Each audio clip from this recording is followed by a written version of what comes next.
እጅሽ እንደዚህ አድርጊልኝ አንዴ። እሺ አይ ምን ነው እንብላው ጀማ መስለሽኝ አይደለሽም። እንደዛ የሚበላ ነገር የለም። አጥንት ነው ያለው። የለም። ዳዊት ነው የምትፈልጊው? ጎድን ነው ምንድን ነው? ምን ይሻል? ጎድን የደረበ ምናምን ይመቸኛል። እግዚአብሔር ማርያምን አንቺ አንዴ ግን አንሰፍስፈይም ብትጠፋ ማለት ነው። የምር አልጠፋም። 49 ነው ያልሽው? አዎ። ስለዚህ ሰሚት ትመጫለሽ። አንቺ ብቻ ማድረግ ያለብሽ መጸለይ ነው። ከአንቺ የምትበልጥ ቆንጆ ሴት እንዳትገባ። ጌታ ኢየሱስ ሆይ ተነስታችሁ ሻወር ምናምን ወስዳችሁ እስክትመጡ ድረስ እንዴት ታዲያ ሌላዋ ሴት ከመጣ ሻወር መውሰድ ምን ዋጋ አለው? ሻወር ደግሞ ለመብላት ሲባል ብቻ ነው የሚወሰደው አይደለም። አንቺ የዕለት ተዕለት ኑሮሽን ለማካሄድ እኔ አሁን ታጥቤ ጠዋት ቤተክርስቲያን ሄጄ መጥቻለሁ። በቃ ድጋሚ ለእኔ ስትይ ታጠቢልኝና ለመሆን ስል ቆንጆ ሁኚ። እሺ ከዛም በኋላ ተዘጋጁ። ከዛም በኋላ ተዘጋጅተን ቆንጆዋ ከመጣች እኮ ለብሰን ተቀመጥም ማለት እኮ ነው። አትቀመጡም። እሷ ላይም ቢሆን እንደርባለን። እንደዛም አንቺ ቋጥሪ። እንዲህ ብለሽ ሃላንድ እንደሚቋጥረው እግርሽ እንደዚህ አድርገሽ እንዴ ሞንጋ ቆንጆ እንዳይገባ ብለሽ ቋጥሪ። አይ ቆንጆቹም አይጠፉም፣ ይመጣሉ። ቀያዮቹ ይመጣሉ። ቆንጆ እንኳን የምትበልጠኝ ይመጣል። እንደ መጀመሪያ ገስትነትሽ የሀገር ሰው የሚወድሽ ይመስለኛል። ታፕታፕ አድርጉ ወገኖች። ፎሎ ማስደረገኝ እስቲ በዛ ፎሎ ለመደረግ ነው የገባሽ ማለት ነው። ወረጅ አይደለም ለመብላት አይደለም ማለት ነው። እውነት ልበላ ነው። ይቅር ፎሎ ይቅር። እሺ አይ ስልክሽን ላኪልኝ። የምር ከአንቺ የበለጠሽ ቆንጆ ካልመጣች እንትን እንላለን። ወደናታል እያሉ ነው። ማርያም እስቲ አስጋብ እኔም ቋጥሬልሻለሁ። ሃናን ከቋጠረችልሽ ሃናን እዚህ ቤተኛ ስለሆነች ሃናንዬ ማሬ ቋጥሪልኝ። አዎ አይ የቋጠረችልሽ ነው። ወልዴ የምትባል ገንቦ ራስ የመታወቂያ ፎቶ አድርገህ እዚህ ማይሆን ነገር አጻፍ። በእናታችሁ ወንዶች በቃ ቀይ ሴት እንዳትገባ ልጸልይ ወይስ ቆንጆ ሴት እንዳትገባ? የትኛው ቀይ ሆና ቆንጆ ሴት እንዳትገባ ጸልይ። አይ ከ1300 ሰው ውስጥ አጠፋም። ባለትዳር አይደለሽም? የልጅ እናት አይደለሽም? ባለትዳር አይደለሁም። ፍቅረኛ አለሽ? የለኝም። በቃ አንቺ መስፈርቱን ሙሉ በሙሉ የምታሟይ ልጅ ነሽ። ከ24 ዓመት በላይ ነሽ? አዎ።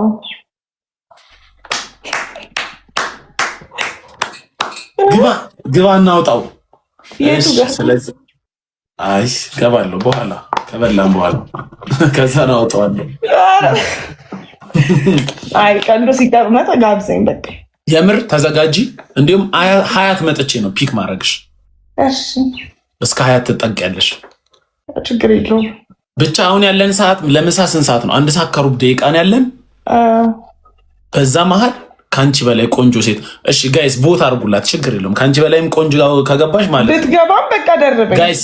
እሷን አግኝ። ይቺን ልጅ ነው መጋበዝ ያለብን፣ መባን ነው መጋበዝ ያለብን ምትሉ ሳቁ፣ ለበኋላ ለማወዳደር ማለት ነው። አይ አትጋብዛት ምትሉ ልጅ አላት። አዎ ልጅ አለኝ እንዴ ልጅ አለኝ። ባል የለኝም።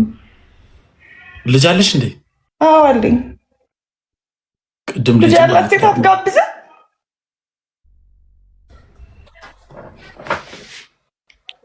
ምንድነው ቦት ያርጉልሽ? እሺ ቆይ መጀመሪያ ቦቱ ይለቅ። ጋብዛት ምትሉ ቦት እያደረጉ እየሳቁ ነው። ጋብዛት ምትሉ ሳቁ፣ አትጋብዛት ምትሉ አልቅሱ። ጋብዛት ምትሉ ሳቁ፣ አገኛት ዛሬ ምትሉ ሳቁ፣ አታገኛት ምትሉ አልቅሱ። ኧረ ይሄው እንዳለ እየሳቁ ነው። አንድ የሚያለቅስ ኢሞጂ አላየሁም እስካሁን። 29 ሰው አልቅሷል። አንዴ ብቻ ነው የምትነኩት ይሄን ነገር። አንዴ ንኩት። አንዴ ብዙ መሳቅ አይጠበቅባችሁም። ይቺን የመሳቋን ብቻ ንኳት ወይ የማልቀሷን ንኳት። አለቀ በቃ። ከዛን ግን ወደ እኔ ጥያቄዎች ስገባ ለምን መጀመሪያ ዋሸሽኝ? መች ዋሸሁክ? ባል የለኝም። ባለትዳር አይደለሽም? ልጅ የለሽም ስልሽ የለኝም። ልጅ አልጠየከኝም እንዴ?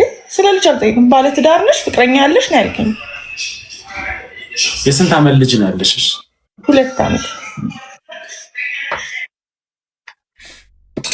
አክምባሉ ተሰብሯል አልተሰበረም? ማለት አክምባሉ ሳይሰበር ልጅ ይወለዳል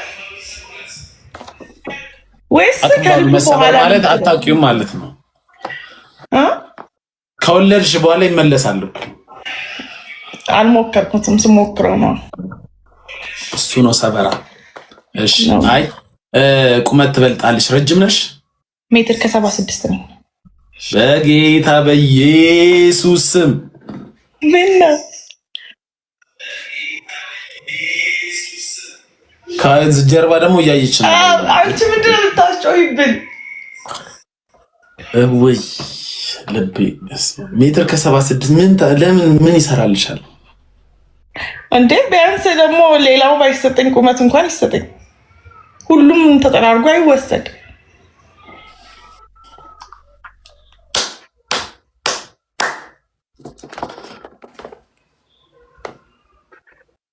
ሁለት ሬድ ፍላግ፣ አንደኛ በጣም ረዘምሽ፣ ሁለተኛ ልጅ አለሽ። አይ እንግዲህ አንተ ደግሞ ስንት ነው? ለማንኛውም ስልክሽን ላኪልኝ፣ እንደውላለን፣ ችግር የለውም። አይሞን በቃ ሀሳብን ቀይረሃል። በቃ ምንድን ነው? ቋጥሪ፣ እንደዚህ አድርገሽ ቋጥሪ። እንደዚህ ብዬ ለምንድን ነው ሲንግል ማሚዎች የበዛችሁት እንዴ? ወንዶች አስቸገራችሁ? ምን እናድርግ? አስቸግረን አይደለም፣ ጥሩ ወንድ መምረጥ ስላቃታችሁ ሁላችሁም እንደ አይቀመስ። ታዲያ በምን እንምረጥ? ተበልቶ ወይ እንደ ቴስት ተደርጎ የሚተፋ ነገር አይደል?